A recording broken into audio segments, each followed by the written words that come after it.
Cool. All right, so that's recording. All right. If people are seeing this on YouTube, must apologize. Just came off night shift, just had an hour sleep then. So if you come across scattered, because I am. All right, sweet. All right, quick words from our sponsors. I'm the sponsor.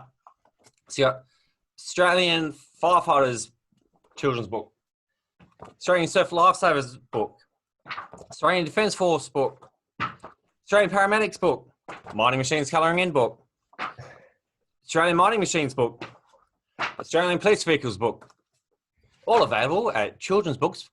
No, it's not. I was about to plug the website that I don't have anymore. All available on Facebook under the Shop Now button, under Children's Books by Aaron White. And also, if you want a hilarious FIFO novel, I got FIFO by Aaron Weston, available on the Aaron Weston author Facebook and Instagram accounts. There's links there and the Shop Now button there. Click on that. And also, depending on how I got the screen set up, you might be able to see Andrew or not.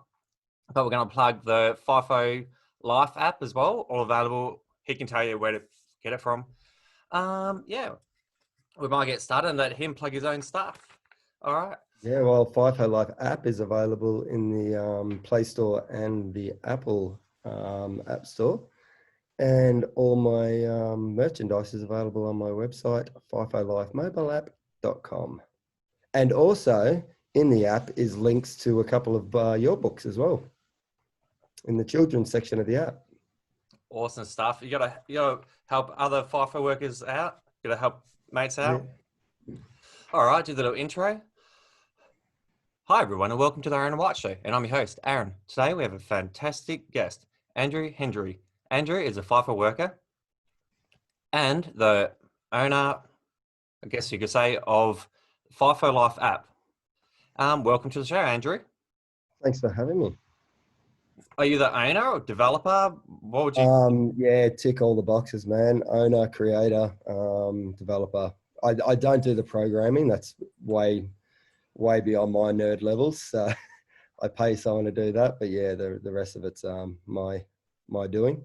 Nah, sweet as. Hey, all I want from you today, if it's cool, is just tell us a story, like how and where you grew up, any life-changing events, and how you ended up doing what you're doing today. Yeah, well, it's fairly unremarkable. The child growing up, Hendrie. I grew up in the outer eastern suburbs of Melbourne. The only real remarkable thing was I was an absolute klutz and broke my arm 5 times, an ankle 1 time, a finger 1 time, and yeah, appendicitis, all sorts of things. I was basically forever in and out of hospitals and plaster. Just regular life through to high school, finished high school somehow, started uni, dropped out of uni fairly rapidly, and then did an apprenticeship, a forced apprenticeship basically, that I was, after I dropped out of uni, I was spending a lot of my time on the couch doing not a whole lot, and my dad actually found an apprenticeship for me and came home one day and said, "You're going to be an apprentice glazier," just to get me out of the house. So yeah, I did a 4-year apprenticeship as a glazier, and which to begin with I had no idea what one was. So I soon found out that yeah, we deal with glass and whatever. Did the 4 years. At the end of the apprenticeship, went over to Europe, backpacked through Europe. Had an absolute ball. I sort of found my love for travel during that. Did a year, came back with every intention of going back again, but my bank account had other plans for me. So stayed in Melbourne for another probably 5 years, I think. And then moved up to Byron Bay in New South Wales. Just needed a sea change, needed to get out of the cold of Melbourne. So yeah, went up to Byron. Yeah, spent 9 years up there. It was absolutely beautiful up there. So it's a really, really, really good town, but also you can't make any money there. So I sort of slogged it out for 5 years, just working away as a glazier, getting paid pittance, and then bought a house which meant that I was having to work even harder, and was sort of pulling 15 hours. I ended up leaving glazing and started managing a restaurant in Byron, which was awesome. It was a great life. I'd basically wake up in the morning at any time without an alarm, go for a surf all morning, and then, you know, head to work at 2 o'clock in the afternoon and work for the day. So it's a pretty good lifestyle, but again, no money to be made. So I started sort of looking out. I had one of my best mates was living there as well, and we started looking out at where there was money to be made, and sort of started looking at the fly in, fly out work side of things. And being on the East Coast, we were mainly looking up in Queensland, pipeline jobs and stuff like that. The coal seam gas was a really big deal back 12 years ago on the East Coast, and we were sort of looking to get into that, and I had no intentions of coming to Western Australia because it was just not an option. And we had work lined up in Queensland. We had a company that were going to put us on and, you know, get our foot in the door, and it was really good. And then, as everyone knows in FIFO world, everything fell through. The job didn't happen. No contracts were signed, and yeah, all the doors were shut again. So I chance conversation with a friend over in Perth, basically said I could get you on a site within, you know, a couple of weeks.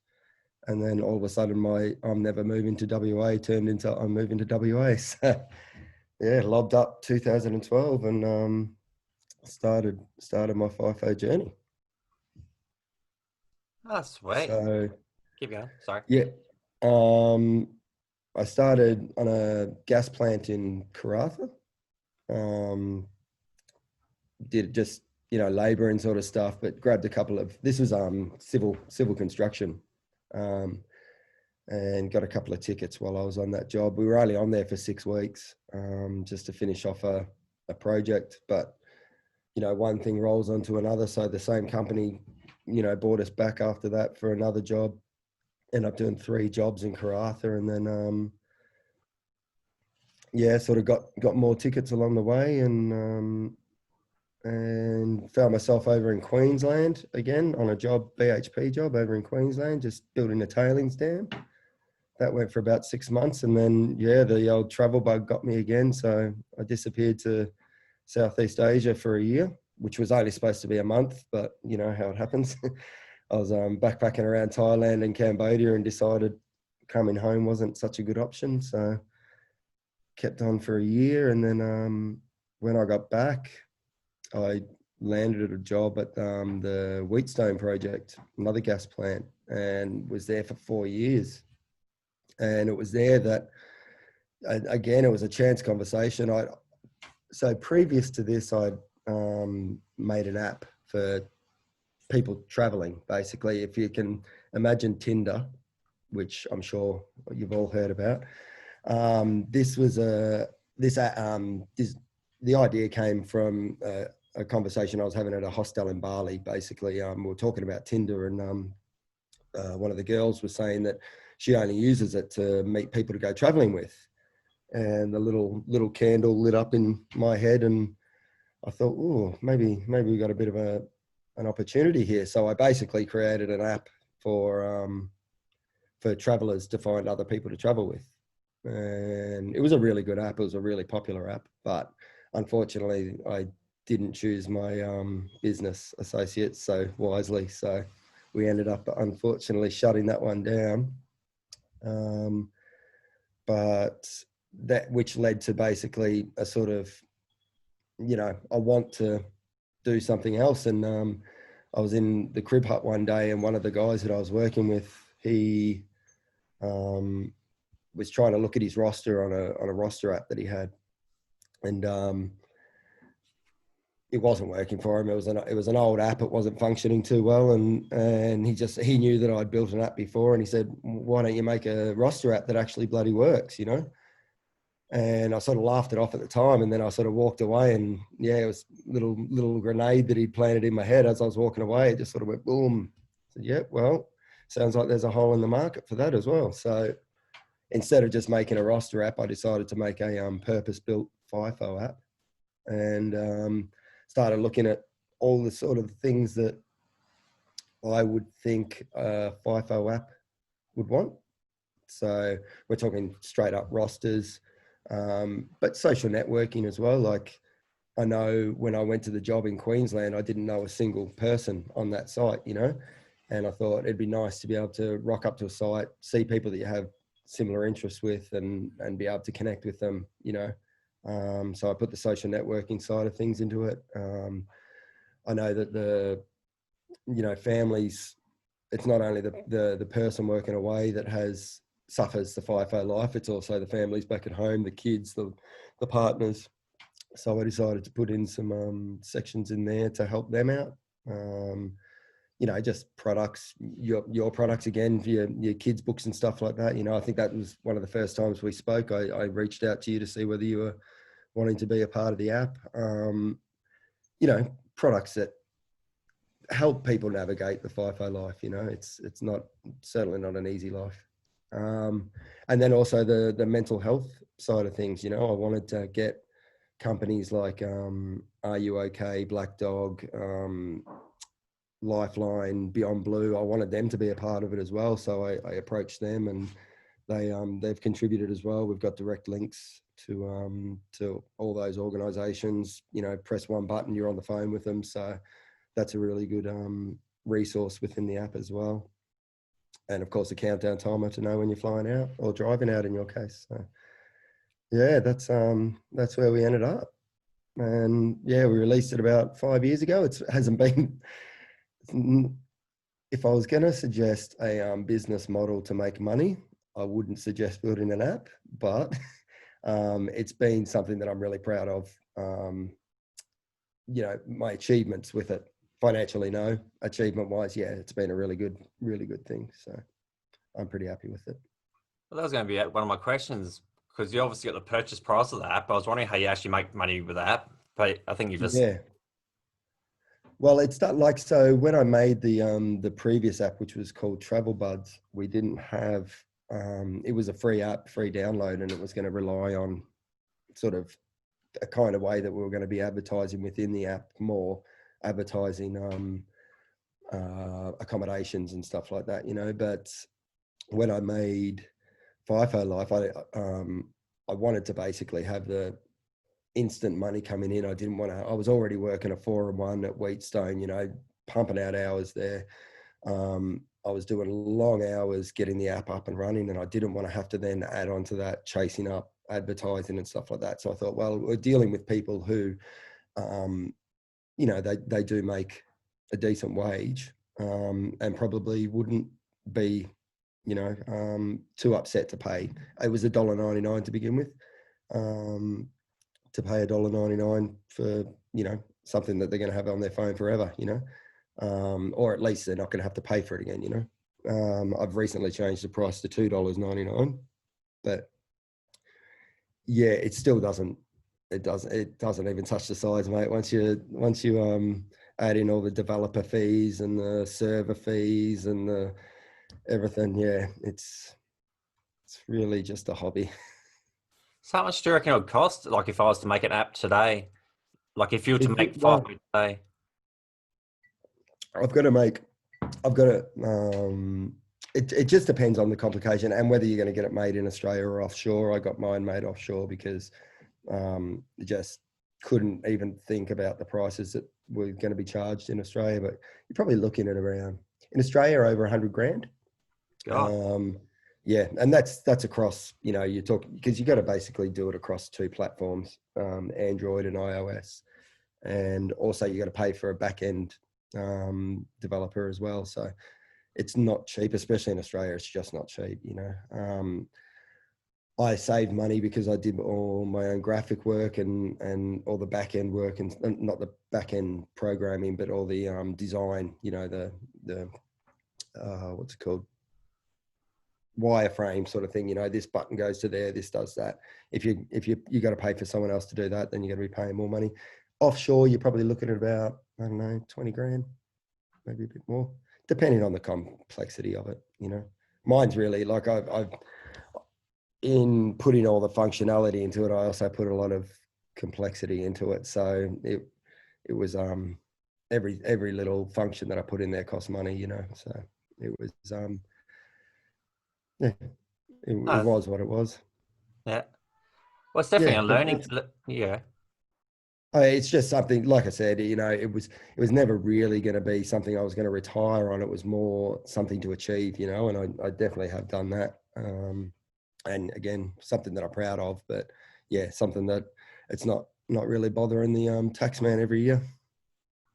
Yeah, I found that with the books as well. Like you get, as soon as like when you start thinking about the business idea, you think, oh, I want to make all this money. And, you know, I'm going to quit flying in, flying out. I'm going to just cruise along. I'll get orders in for the books. And then all I have to do is like chill out and like fulfill the orders, sign the books, Yeah, flick them back. But yeah, it's so hard, like getting the word out there and marketing and yeah, yeah, 100%. what it costs you to set up and everything like that. There's a lot of fees and yeah, like I said, set up fees and all this type of stuff. So it's more of like a side hustle, more of just a fun type of thing. Um, Yeah, yeah, it is.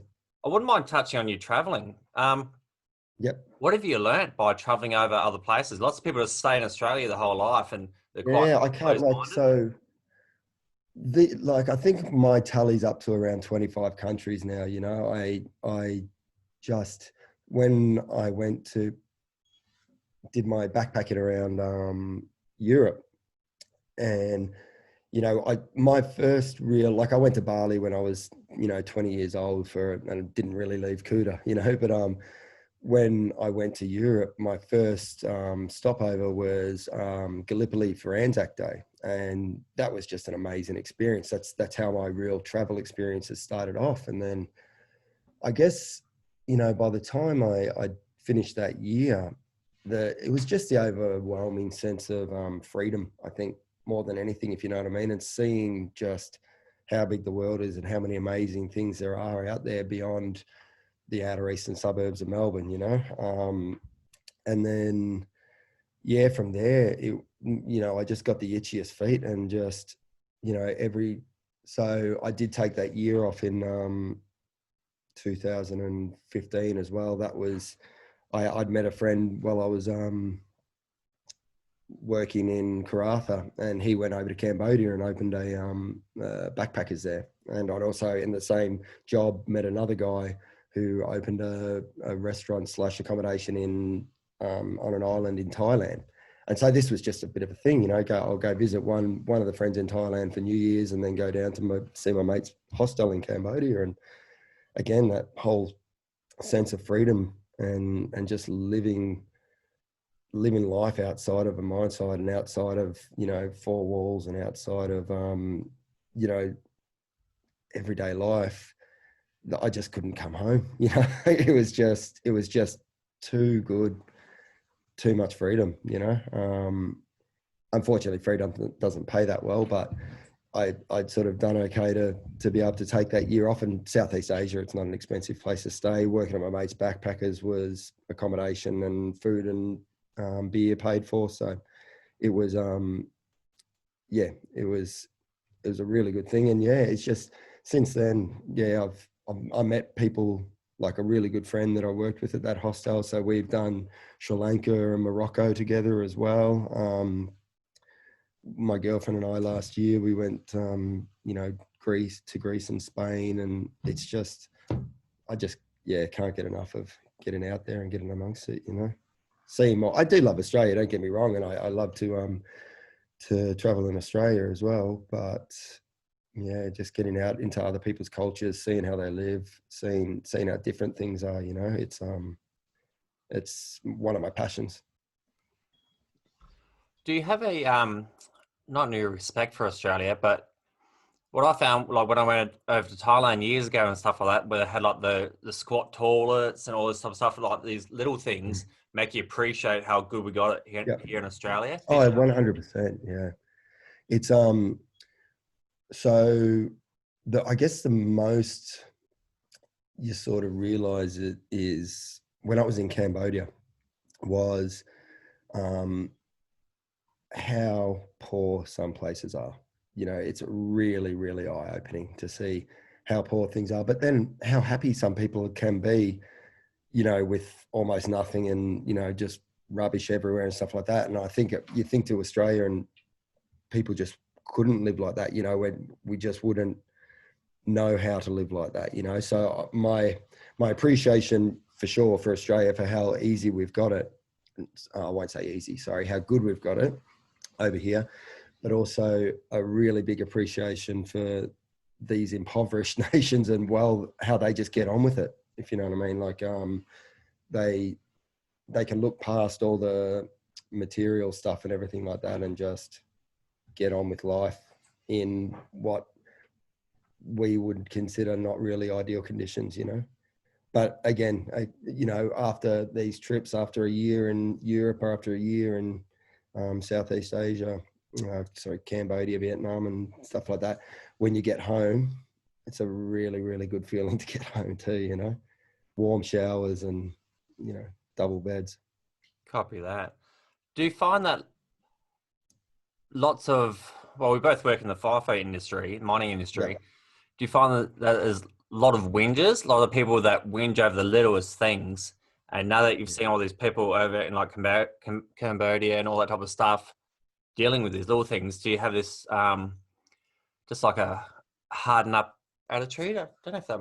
It's not necessarily a harden up attitude so much that I've got. It's more of a shut the fuck up attitude, if you know what I mean. But I've also, I guess, I have a really an appreciation for, everyone complains about the food, coming from when I was in Byron in a hospitality background, and seeing what we went through when I was managing this restaurant. And this was for, I can't even remember, maybe 40-seat restaurant or something like that, And I think about these people cooking for, in bulk for 1,000 people. I'm just like, these guys are doing all right, it's not, if you're expecting oysters, Kilpatrick and, Wagyu beef and stuff like that, you're probably in the wrong place. But if you're expecting to be able to eat vegetables, get nourishment, these guys are doing a pretty good job, so just shut up. That's my opinion anyway. Oh, I agree with that. And the best thing is you don't have to wash the dishes and clean up and all that type of stuff. You just got to eat it. Yeah. And there's always cereal if you don't like what they're dishing out. Well, I'm not a fussy guy anyway. Like I do a 3-in-1 at the moment, and I spend most of it just eating salad and chicken, like salad for lunch, salad for smoko, and a couple of bits of fruit for dinner, and leave it at that. Otherwise I get too fat anyway. So Do you hit the gym up much? I'm at the gym most nights. Yeah. It's but I don't like to be spending too much time in there. So I sort of just do a half-hour cardio. I'm a mobile plant operator, so I'm burning 0 calories during the day, so I try and get into the gym at least of a night time and just do a bit of cardio and whatever, bit of resistance band stuff in my room, and that's about it. But yeah, try to stay out of the wet mess. What about yourself? Oh, I'm in there every day. Like on day shift, my alarm goes off at, I think it's about 2:30. Yeah, so 2:30 in the morning, alarm goes off. So I'm in the gym there for about 40 minutes to an hour, just smashing the weights. Hate cardio. And then so smashing the weights, and then I get ready for work and stuff like that. We do 12.5 hours. Yeah. I'm in bed by like around 7:30 at night. So 2:30 in the morning is not that bad if you're going to bed at 7:30. If you're staying up to 9:30, then you got like hardly any sleep then. Yeah, I do. See, I'm the opposite. I go to the if I go to the gym in the morning, man, I'm running at about 55-60%. I'm not in any place to be in any gym at that time. But so I'll finish work and I'll go straight after work and smash it out then. And then, but I'm again, I don't go to sleep until 8:30, 9 o'clock. So the alarm, if it went off at 2:30, it'd be getting turned off. So. There's lots of, we got the night owls and then you got the morning people type thing. But I think what happened, I used to go after work, but what I was finding that the gym would get too packed. I don't want to go in there and have to like line up for gear or something like that. I prefer to go in there, less people, and get it over and done with, and wakes me up and off I go. That's the way, why I sort of I'm just doing the cardio as well, because I haven't got the patience to stand around waiting for some weights. And I'm the opposite of you as well. I freaking hate doing weights. So I just, smash out some cardio and leave it at that. Hey, with your apprentice, Yep. your apprenticeship, were you happy you did the glazing, or would you, if you had gone backwards, would you have done something different? Definitely something different. If I had my time again, I probably would have been a sparky or a plumber or something like that. The glazing was good. Like I won 2 awards as an apprentice. Like I won the first year Apprentice of the Year award for Victoria, and then in my third year I won the Furniture Training Institute's award. So I was good at it. Like it was something that I picked up pretty quickly and was able to do well.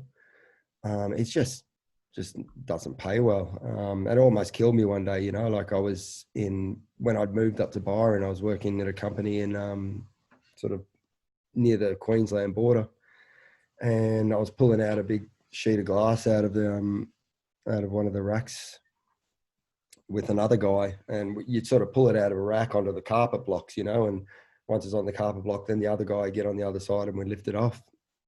And so I pulled it out, it was on the carpet block, and he couldn't get his arm around. He kept saying, "Oh, can you pull it a bit further, pull it a bit further?" So yeah.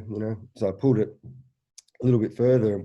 He obviously wasn't watching what was going on down below, but it basically pulled off the carpet block and just went straight down onto the concrete. So we're talking about like a almost 2.5 meter by 2 meter sheet of glass, just basically split up the middle and then came down and just chopped me on the neck.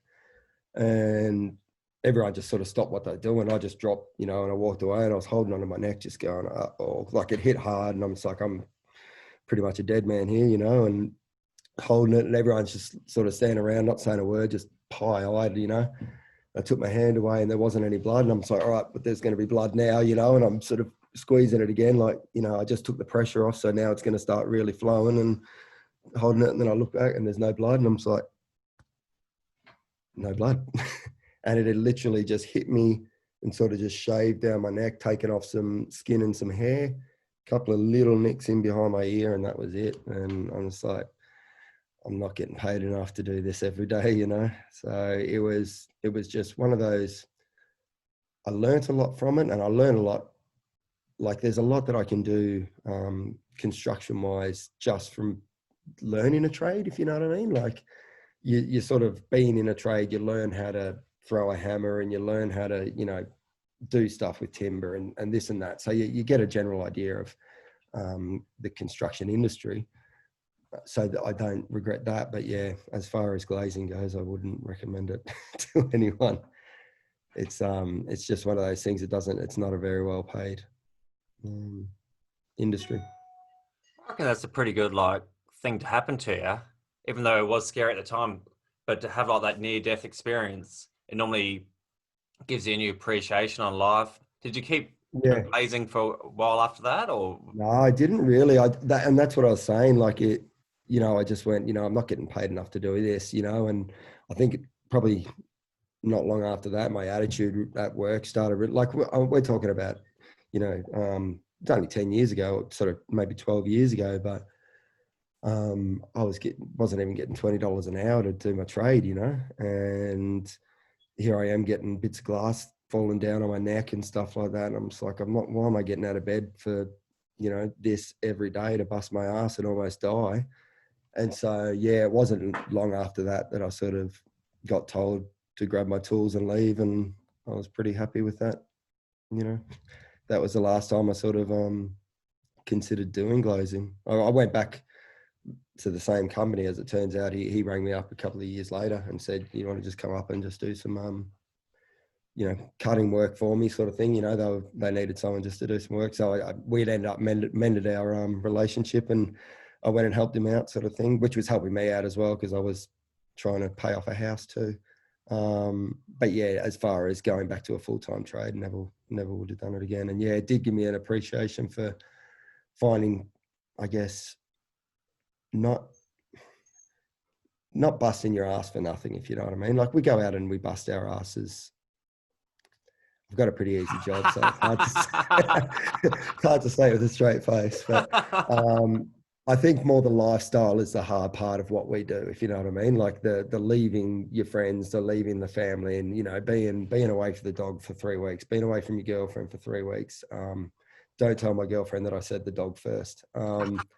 And you know, just that's the hard part of that lifestyle. But we get paid pretty good for it, you know, and so it's worth doing. I never really want to be doing a job where, you know, you get paid nothing to bust your ass and not be appreciated. So that was the eye-opening part of that whole experience, I guess, was that.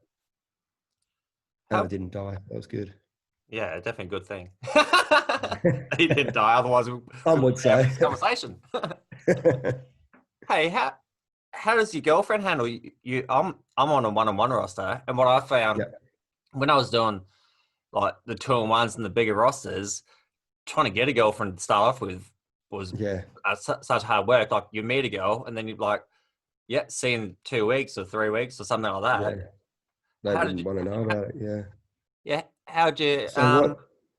Oh, the question is like, how does your girlfriend handle you being away for such a long roster? Yeah. Well, it's so the way we actually met at Wheatstone. She was there. We were both there working with Bechtel, and bleep that out if you don't want the company in there. And she had left. We sort of only knew each other. We'd chat occasionally if we saw each other, sort of thing. And she had left probably about a year prior to me finishing up there. But just before I'd finished there, I was over in Lombok on a surfing trip, and she was in Bali with her sister on a holiday. And I just sort of noticed on Facebook, you know, saw an update with her in it. So I messaged her and said, "Hey, how you going? You know, I'm in Lombok." She was in Bali, you know, and so long story short, we ended up catching up in Bali the night that I was going to be flying out the next day, and just had a really great day together, sort of thing. So we sort of progressed from there. But yeah, after that, then obviously I went back to 4-on-1. That was what Wheatstone was. So actually I was doing a 5-week swing that one as well. So I was away for 5 weeks before we got to see each other again. But in that 5 weeks, I'd already sort of made plans to go back to Lombok. And so I asked her if she wanted to come with us, and she came. And then we sort of, on that trip, decided to be a boyfriend and girlfriend. And then I finished up at Wheatstone the following swing, so I wasn't really away for that long before then. And then I took another year off. So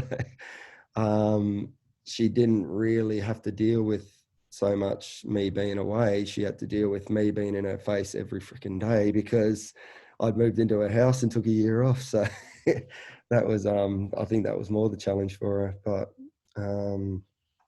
then when it came to going back to work again after that year, I was only looking for 2-on-1s, and she didn't want me to do any longer than that anyway. So yeah, started doing a couple of 2-on-1s, and then COVID came, and she was only working as a casual in Perth, and they basically said you're not going to get any work because all the rosters are changing.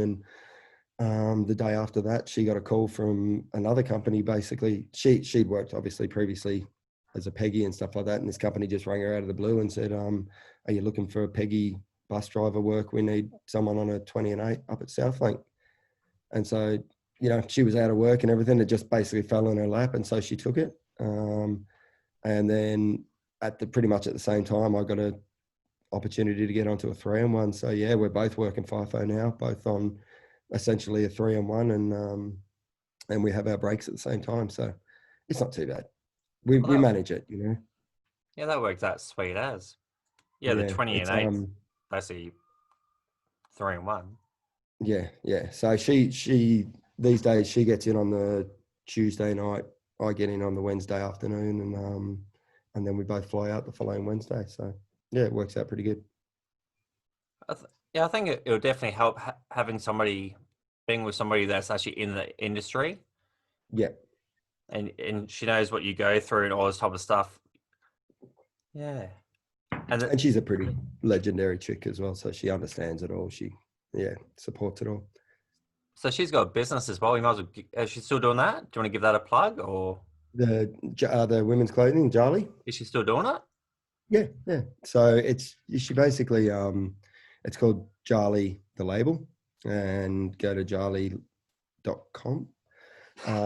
Really cool stuff. She's got some activewear coming out soon, which we're pretty excited about. Hoodies, jumpers, swimwear, skirts, dresses, everything. It's just some really cool gear that she's got going on there. And yeah, worth checking out. Support local, you know. How do you spell that? Stuff. Jarli. It's her name's Jenny and our dog's name's Charlie, so we ended up at Jarli. Well, you're obviously quite close to your dog then, because you put your dog there before her. So yeah, it's actually her dog as well. So yeah, he's a cute little fella. He's a good little thing. Who looks after your dog while you're away? How does that work? Her parents. Yeah, which is again that's pretty much the hardest thing about it is leaving him for 3 weeks sort of thing. He gets well and truly pampered at the parents' house. Don't worry about that. Like he doesn't go without love, but you know, we miss him heaps. So it's just you know, when COVID came about, it was just we had to do what we had to do, you know, and Jen lost a job one day and got the opportunity to get a job the next day, so she took it, you know, and it was just work around what you're given. That's how it is. How does your missus deal with you being away? Because it's one-on-one, it's not too bad. She doesn't like it. She prefer me to be here, but I've been mining since I was 20. So like 17 years now or something like that. Yep. Yes, I've been, and that's all I know, and I love it. I love it. What's your role? Hey? What's your role? I'm a dump truck operator, but we're going to go.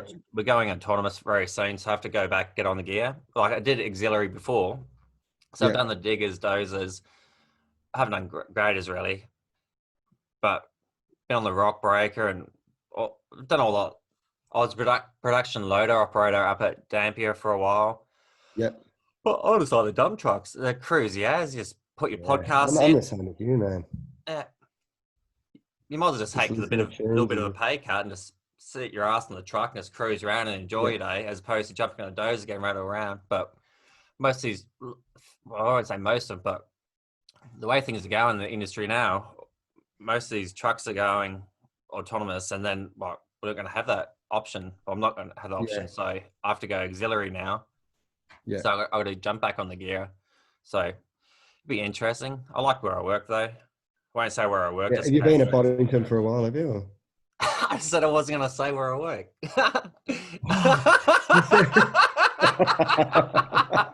You're like, well, technically you didn't. Yeah, exactly. Oh, if you're not going to say it, I will. I've been here for like... All right. You'll have to bleep it out. You'll be right. Oh, I don't stuff around with it too much anymore with the editing. I'll just leave that in. Oh, don't you? Just let it go. Raw. Yeah, it's like whatever. I was going to say then. Oh, you've been there for about 10 years. Yeah, right. I'm a job. I want to be there. They've offered us redundancies because it's also autonomous type thing.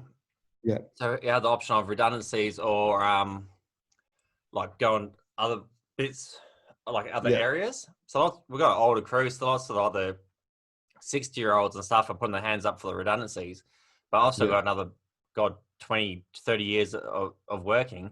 So I'm quite happy just to see my 20 years out there or however long the mine lasts. Such a good job. And so you wouldn't consider, just going off to another mine and driving the trucks there, or are you pretty happy at the site you're at? I'm very settled. Which will remain nameless. I'm pretty part of the furniture now, and like I know everybody, and they're just in like a little comfort zone now. It's just quite a creature of habit. I like my routine and stuff like that. Yeah. So and the gym's awesome. I'm as we already discussed, massive gym person. I just like where I am. and we can just drive home if like the missus or kids get sick, or just tell the boss and then jump in the car Yeah, and that's drive pretty home. I good. don't have to deal with airports. Yeah, yeah, Yeah, we're about yeah. to run out of That's time. actually a pretty handy part. Oh God, yeah. Any parting words? Any bits of advice you'd like to give the audience or anything? A couple of bits of advice would be: number one, download FIFO Life App. Number two, go buy some merchandise. Number three, and this was what we were talking about the other day when we were messaging, if you see something you don't like, just unfollow it. It's Yep. that simple, you know. If you don't like what's happening online, you don't have to comment. You don't have to do anything. You just have to unfollow it. It's that simple. It's that simple. That would be my advice to anyone, and that goes for anything. I see a lot of like we have a couple of other businesses as well as this other stuff we're going on, and like we post stuff online into you know, local buy and sell things, and so many people are just so ready to cut you down. And it's like, well, if you don't like it, you don't have to. You just Yep. scroll on, people. And that's a lesson in all sorts of life. If you don't like something, just scroll on, walk on by. Well, that's what's funny. That's like those Kardashians. It's so funny because lots of people are like, oh, Kanye, whatever his name is. You know, they start bagging them all out and bagging all the Kardashians. But it's like, go, if you don't like it, flick the channel, mate. You Yeah, don't they're have just to doing watch their his thing. stuff. They're just doing their thing. You're like, if someone's out there having a go, that's my biggest part about it. You know, is someone's out there, someone's put their, you know, their heart and soul into something. They're out there, they're being brave, they're having a go at something, and I just hate seeing people so quick to tear them down, and it can really, you know, suck the wind out of people's sails. You know, and I've been getting it for 5 years, you know, like anything that I post will always have someone saying something negative on it, you know, and it's just like, or you could just scroll on by, you know, or you could just unfollow it, or you can just whatever. But yeah, it's just, people are just having a go. Let them have a go, I reckon. It's more often than not, it's the people that aren't willing to have a go that are saying stuff. So it's more a reflection of them than, you know, the person having a crack. So yeah, that's my advice to everyone. Scroll on by. Yeah, it's pretty good advice. I think a lot of people Yeah. should take it. But yeah, it's a funny one. It's like the old saying, like you can have like 20 positive comments, and all it takes is that one negative one. And then you start thinking about that type of stuff. Yeah. Yeah, And it really can, like it's happened a fair few times with me, sort of thing. And you know, you try and water off a duck's back and everything like that. And you get, yeah, 10 compliments, but it's the one negative one that is going to sit there, you know, and you try not to let it be the dominant, but it always is, you know. yeah, Um, and often it's unwarranted, and often it's just someone that's too much time on their hands, bored and feeling shit about themselves. So want to make themselves feel better by making someone else feel worse. And it's like, you don't have to be like that. You can just ignore it, you know, walk away, definitely. scroll on by. Oh, give you where can they get your app and where can they get your merchandise and stuff? Give yourself a massive plug. We're about to. So massive plug, FIFO Life app is available in the App Store and the Google Play Store. FIFO Life merchandise, hats, hoodies. We've got summer range coming out very, very soon, next month, which is some really cool stuff. Get that at www.fifolifemobileapp.com. Jarly the label. Go and get your girlfriend some gear for Christmas. And it is that time of the year to spend lots of money on local small businesses. And also Perth Party Wall. If you're having a function and you need a drinks wall or a donut wall, go to Perth Party Wall. That's all my stuff. That's all the plugs I've got. I think that's plenty. Yeah, it's enough, isn't it? It's good. I think we're quite like-minded. We need to have like a hobby, a business. Yeah. Got to contribute, make something. All right. Yeah, Well, I bet you probably don't even turn your TV on at work do you? Like I go a whole 3-week swing without even turning my TV on, you know. I've always got something else going on. Oh, nah. I tell you You don't mind watching? I want That's to what know. you're talking about, the Kardashians, wasn't it? It's your favourite. Yeah, love that Kendall and Kylie and stuff. Get your lips done, mate. Nah. All right, cool. All right. I'm going to try and leave a bit more manly than that, but we're going to wrap up anyway. Then leave them more manly than butt lifts. How can you leave them? Oh, classic. All right. Well, oh, yeah. Thanks for coming on the show. Did you have fun? Yeah, no, it's good. It's a good chat. And it was Sweet. different to the normal ones that I've done, which have just purely been plugging. What we got going on there? Oh, Jaden, come here and say hi. Hi. Here's all Hey, mate, how are you? Say hi, Hendrie. Hi. I was thinking you were still at work. I thought, bloody, he's a bit young to be out on the gear, isn't he?